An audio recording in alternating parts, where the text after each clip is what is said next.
Mesdames, Messieurs, chers auditeurs, chers spectateurs et internautes, quelle grâce, quel privilège avons-nous d'être en communion, en adoration avec l'Éternel notre Dieu, Créateur du ciel et de la terre en ce jour de confinement. Continuons notre temps de grâce par l'écoute et la méditation de la parole de Dieu. Notre réflexion, ou bien le message s'intitule « Un plus puissant que lui ».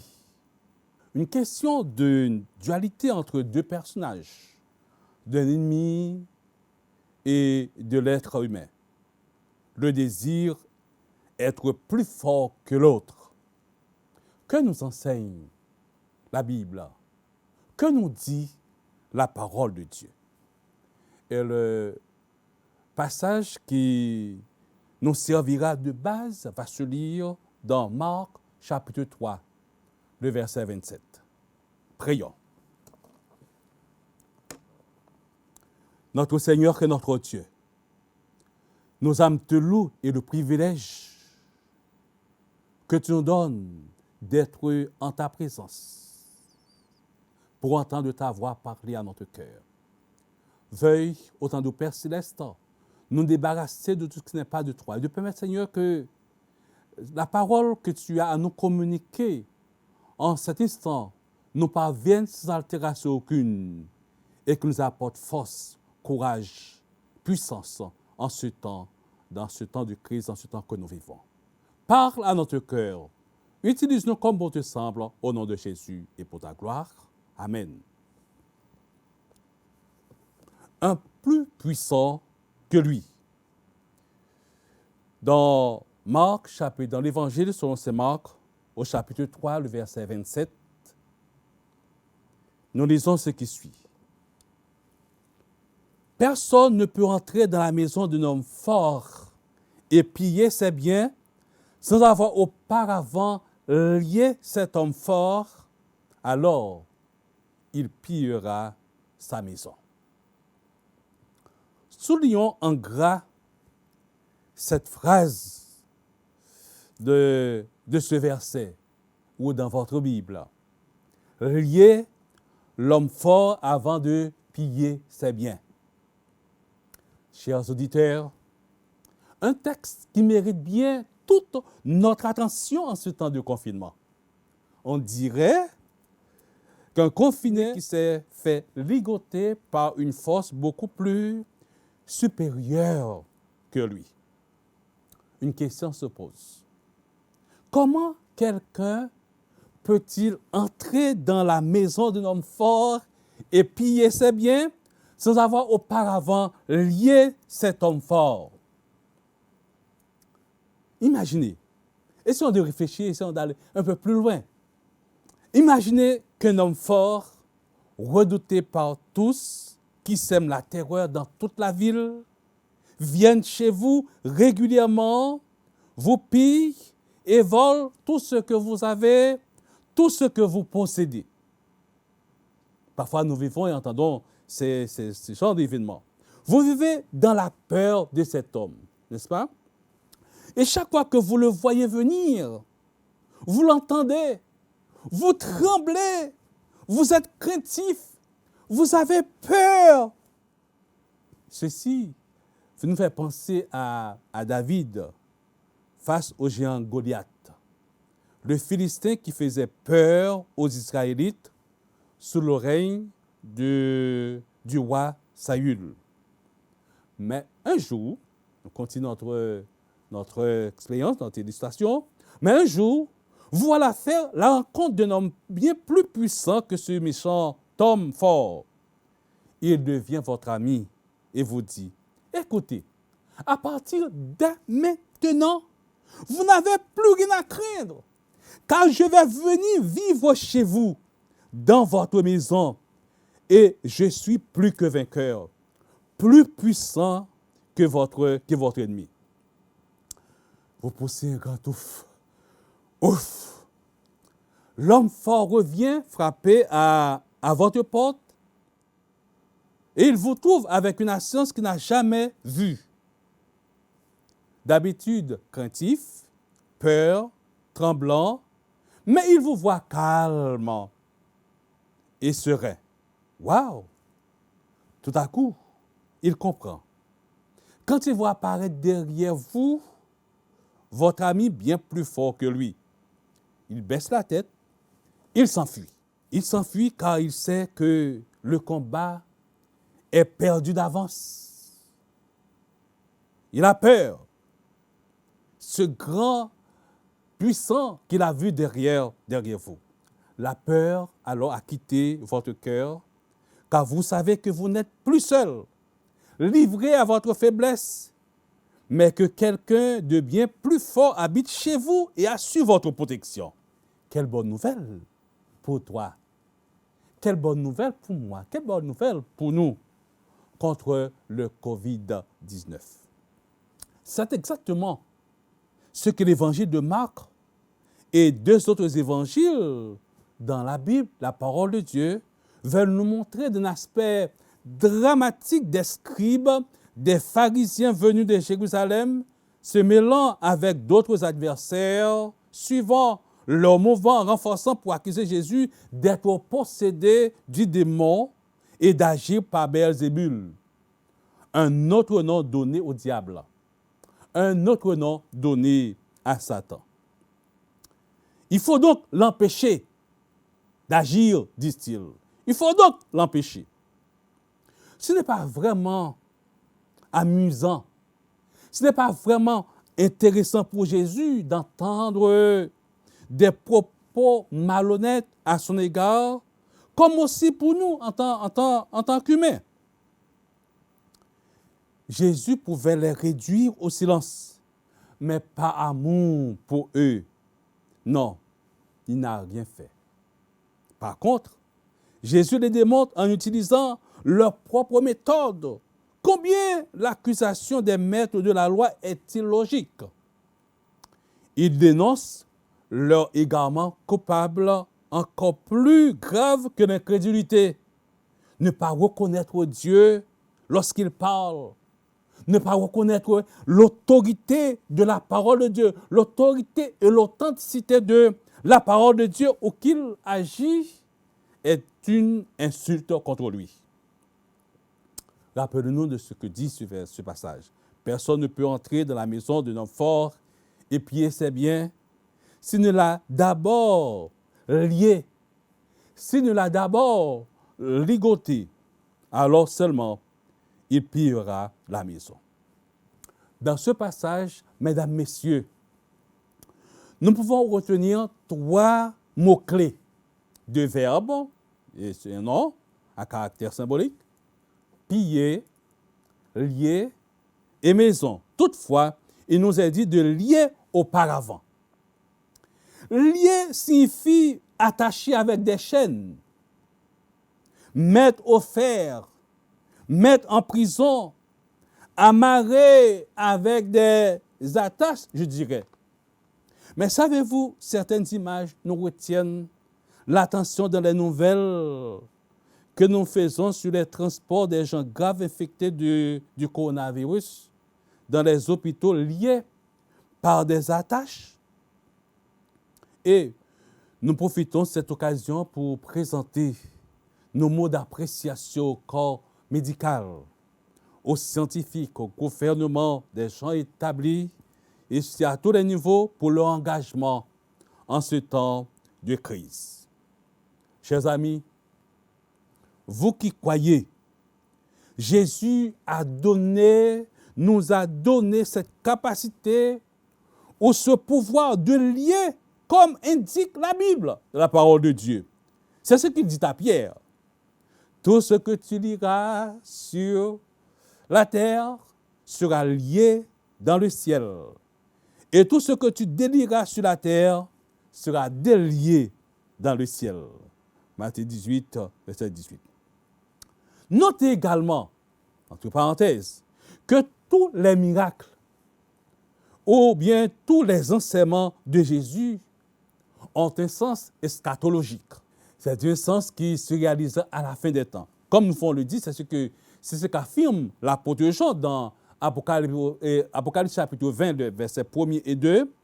C'est ainsi que Satan sera lié pendant 1000 ans et relâché avant d'être jeté dans les temps de feu. Puis, j'ai vu descendre du ciel un ange qui avait la clé de l'abîme et d'une grande chaîne dans sa main. Il saisit le dragon, le serpent ancien, qui est le diable et Satan, et il le lia pour 1000 ans.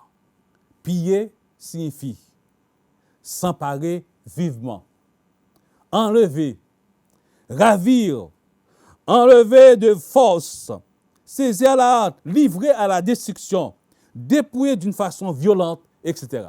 Donc, chaque élément de cette définition peut bien nous être utile. Jésus dit de lui-même dans la synagogue de Nazareth, dans Luc chapitre 4, 18 et 19, ce qui suit, « L'Esprit du Seigneur est sur moi, parce qu'il m'a oint pour annoncer une bonne nouvelle aux pauvres. Il m'a envoyé pour guérir ceux qui ont le cœur brisé, pour proclamer aux captifs la délivrance et aux aveugles le recouvrement de la vue, pour envoyer libres les opprimés. » Oui, la mission de Jésus est simple et claire. Il lui a été envoyé pour accomplir une mission spéciale. Cette mission spéciale s'exerce en notre faveur en ce temps de confinement, en ce temps de crise. Un auteur inspiré du nom d'Ellen White décrit que l'homme déchu est le captif légitime de Satan. La mission du Christ était d'arracher l'homme, prisonnier de Satan, à la puissance de son grand adversaire. Satan sait mieux que les chrétiens quelle puissance ils peuvent avoir contre lui s'ils se reposent sur Jésus. Le chrétien qui se repose sur Jésus possède une puissance. En effet, dit-elle, s'il demande au grand vainqueur de le secourir, le plus faible disciple du Christ peut résister à Satan et à toute son armée. Témoignage pour l'Église, volume 2. Troisièmement, alors, seulement il pillera sa maison après l'avoir liée et pillé, de dire, maintenant il pourra en quelque sorte, après l'avoir lié, il pourra en quelque sorte piller sa maison. Jésus nous dit de piller les biens de l'homme fort avant de prendre sa maison. La maison dont nous parle ce verset représente d'abord le royaume de Dieu. Le royaume de Dieu. L'homme fort désigne Satan lui-même, lequel est déjà lié, n'est-ce pas, quand Jésus, quand le Tout-Puissant rentre dans votre vie, dans le cœur, dans la maison. La maison désigne chacun d'entre nous également comme le temple de Dieu, comme la maison de Dieu. Encore, ce même auteur inspiré déclare que Jésus a vaincu celui qui nous détenait captifs dans nos âmes, nos corps, par la maladie, l'infirmité, etc.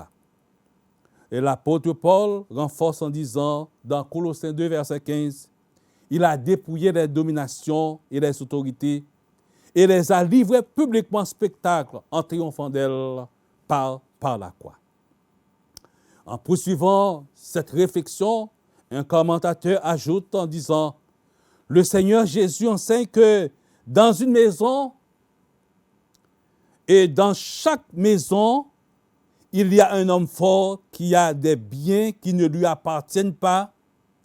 Et aussi longtemps qu'on ne le ligote pas, ne le chasse pas, ne le paralyse pas, on ne pourra pas récupérer les biens qu'il a dérobés. Il y a un homme fort, et tant que je ne lis pas cet homme fort, je ne peux pas piller la maison. Et cet homme fort, Il faut le lier, il faut le détrôner, il faut le paralyser pour qu'il ne revienne plus dans votre vie, dans votre cœur, dans votre maison. Alors la question qu'on peut se poser est la suivante. Comment peut-on lier et piller cet homme fort en ce temps de crise? Chers amis, le même auteur soutient de dire, en tant que chrétien, on attache en général peu de valeur au fait que nous menions une lutte incessante, car nous luttons contre un ennemi réel, pourvu de pouvoirs spéciaux, nous dit Paul. Il est beaucoup plus dangereux que le coronavirus qui sème chaque jour des décès, douleurs et souffrances sur notre planète. Jésus est bien plus puissant que le diable. Jésus est bien le plus puissant que le coronavirus. Mais d'abord, voyons un petit peu plus à fond en tant que ce que Jésus est. Nous lisons dans Romains chapitre 1er, le verset 16, et on a dit ce qui suit, l'évangile est une puissance pour le salut de quiconque croit. L'évangile, c'est bien la bonne nouvelle. L'évangile, c'est bien Jésus. C'est Jésus, oui, Jésus est une puissance pour le salut de quiconque croit en lui. Alors, cher ami, crois-tu en Jésus? Crois-tu en Jésus? Nous t'invitons à l'accepter comme ton sauveur personnel. Nous t'invitons à croire en lui. Alors, tu pourras en quelque sorte piller la maison. Une fois que Jésus prend possession, il demeure, le diable n'a plus de pouvoir sur toi. Dans 1 Jean chapitre 4, verset 4, notre moyen beaucoup fort et aussi intéressant que la parole de Dieu, les Saintes Écritures nous donnent, de dire dans 1 Jean 4, verset 4, vous, petits enfants, vous êtes de Dieu. Vous appartenez à Dieu. Et vous les avez vaincus parce que celui qui est en vous est plus grand que celui qui est dans le monde. Une fois l'accepté, vous avez, n'est-ce pas, le plus fort dans votre vie.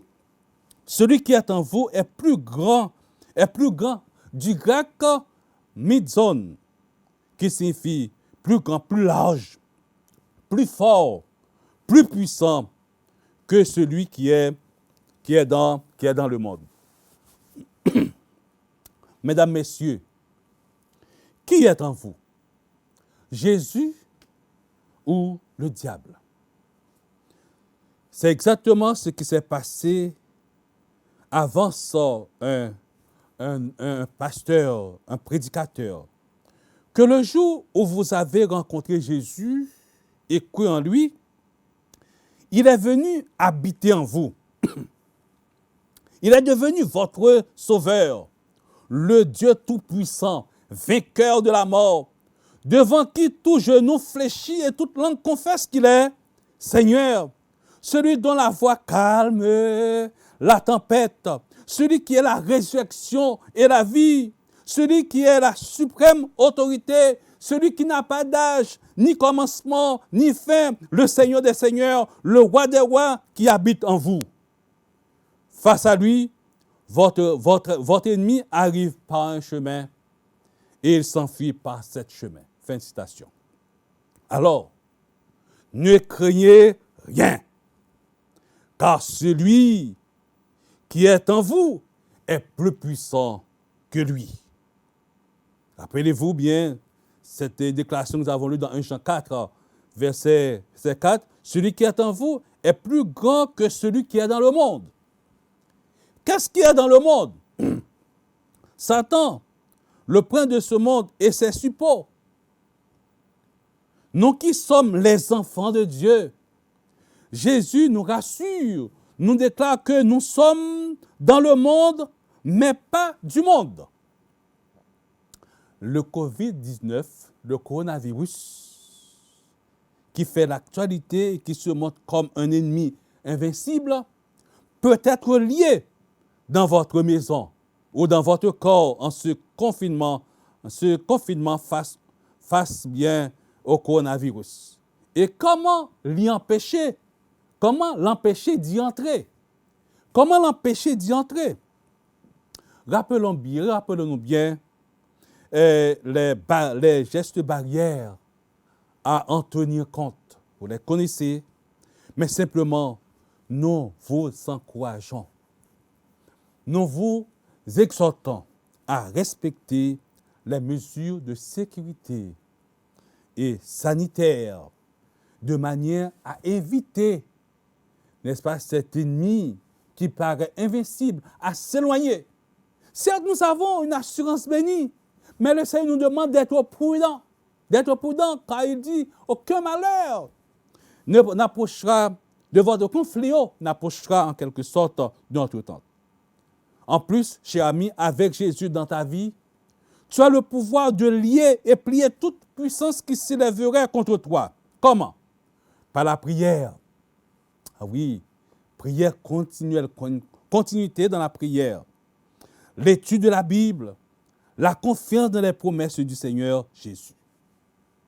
Au psaume 50, verset 15, la parole de Dieu de dire, « Invoque-moi au jour de la détresse, et je te délivrerai, et tu me glorifieras. » Restons, mesdames, messieurs, chers amis, chers spectateurs, chers auditeurs, connectés dans la prière.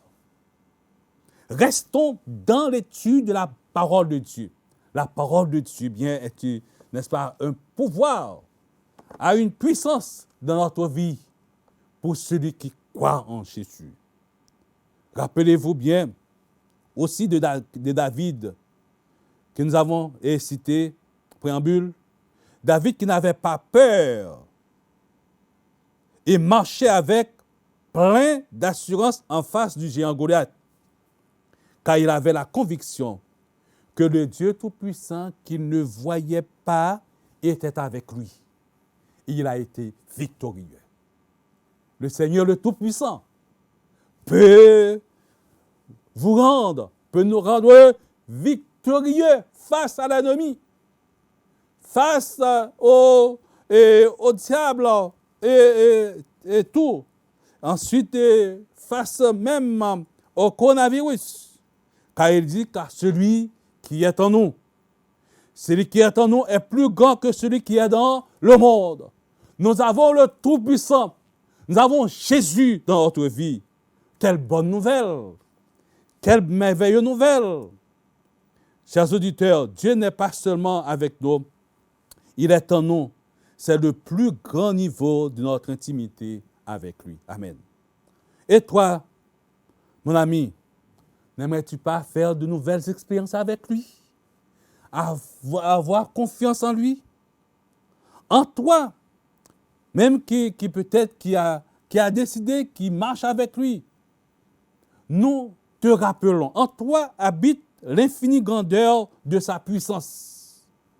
Que les écailles tombent de tes yeux maintenant. Que ton esprit de peur et de crainte te quitte maintenant au nom de Jésus. Soyez ferme. Sois ferme dans cette décision, dans cette détermination. Jésus est notre unique défenseur pour nous protéger de Satan et de son armée de démons. Le Christ est le personnage le plus puissant de l'univers. Enfin, le seul super-héros de tous les temps. Nous avance aussi un auteur.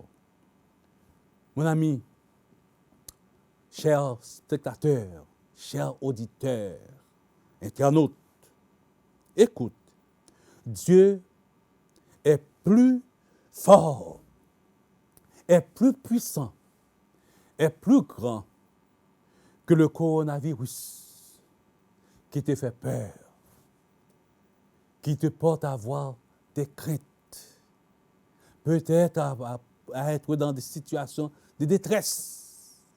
Invoque-moi au temps de la détresse, au jour de la détresse, nous dit Jésus. Le nom de Jésus est plus élevé que le COVID-19. Mesdames, Messieurs, il est aux commandes de cette situation. N'ayez pas peur. Simplement avoir la clé. La clé est de garder les yeux fixés sur Jésus, de le regarder et de le suivre parce qu'il est celui qui nous protège et nous soutient. Mon ami, as-tu un souci? Es-tu malade ou atteint du virus? Dis tout à Jésus et donne-lui ton cœur. N'aie pas peur, crois en Dieu. Bientôt, toute pandémie, toute épidémie, maladie, la mort, la souffrance, le deuil, misère, tempête sous toute forme, etc., vont être disparus. Sois confiant et en prenant soin de toi.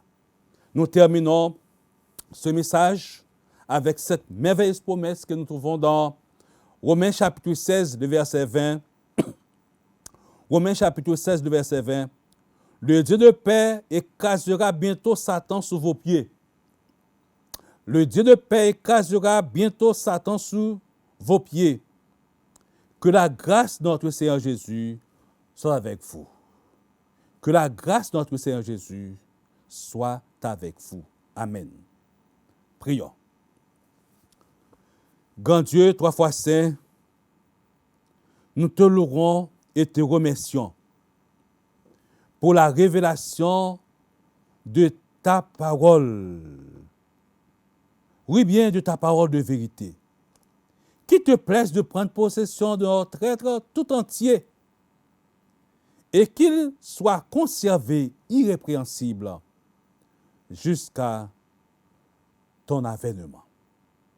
Que tu nous bénisses tous, que tu nous gardes, que tu augmentes notre foi, que tu nous aides à rester accrochés à toi et à toi seul, dès maintenant, par Jésus-Christ, auquel soit la gloire, la magnificence dès maintenant et pour toujours.